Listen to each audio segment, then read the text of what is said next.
hindi lang si Owen Grady at si Blue ang may human and dinosaur relationship, kundi may pangalawa pa. At pangalawa doon is, alam niyo naman ko siguro kung sino yung tinutukoy ko.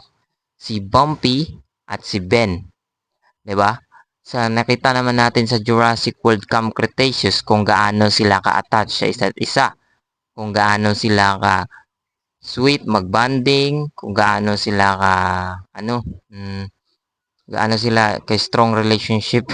Sadya na kaya medyo naghahalo-halo kasi yung nasa isip ko.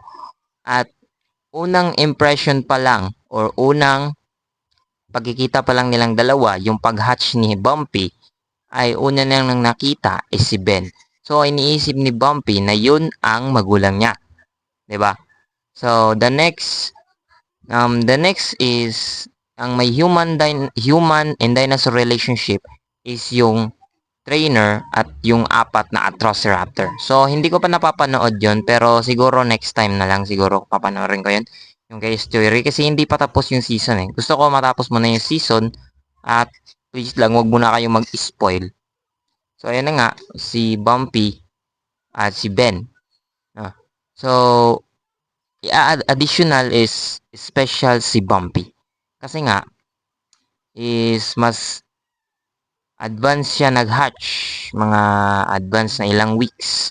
Hindi siya nag-hatch sa kanyang natural hatching process.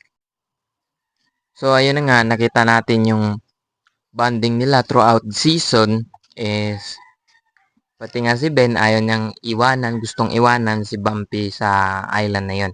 Siyempre ako naman, ayaw rin naman iwan yung malapit na sa akin, especially dinosaur. So yun lang muna for today's video and see you in the next one.